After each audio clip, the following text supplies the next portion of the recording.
Dear learners, আবারও 3টি advanced structure নিয়ে আপনাদের সামনে হাজির হলাম।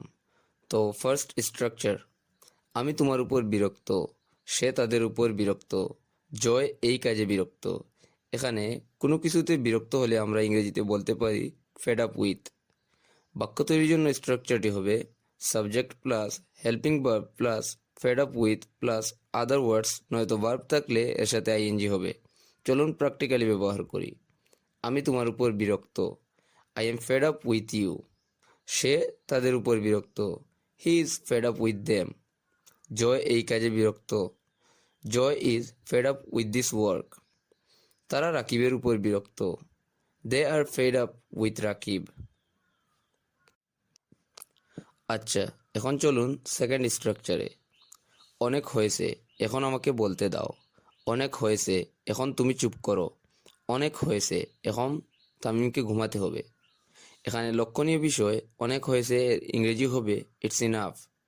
স্ট্রাকচারটি হবে it's enough plus any sentence. চলুন প্র্যাকটিক্যালি ব্যবহার করা যাক। অনেক হয়েছে, এখন আমাকে বলতে দাও।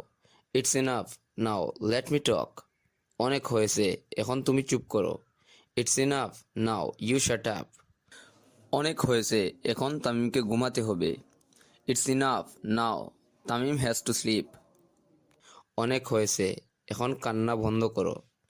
It's enough, now stop crying. Now third structure. দেখেন, আমাদের অনেক সময় এরকমও বলতে হয় যে আমাকে এই কাজটি করতে হচ্ছে, তাকে ইংরেজি শিখতে হচ্ছে, নাইমকে ফুটবল খেলতে হচ্ছে, তাকে গোসল করতে হচ্ছিল। এখানে বলা বাহুল্য কোনো কাজ করতে হচ্ছে বা হচ্ছিল এরূপ বোঝালে এর ইংরেজিতে আমরা বলতে পারি হেভিং টু।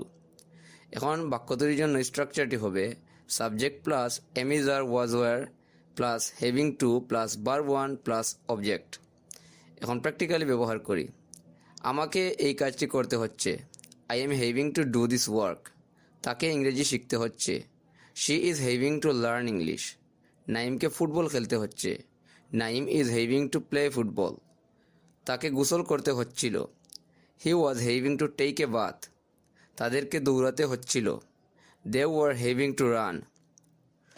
তো এই ছিল আজকের জন্য 3টি স্ট্রাকচার, এবং শেষে স্ক্রিনে দেওয়া এই 3টি বাক্যে ইংরেজি কী হবে তা অবশ্যই আপনারা কমেন্ট করে জানাবেন। See you in the next video. Till then, take care of yourself and stay happy. Thanks for watching the full video.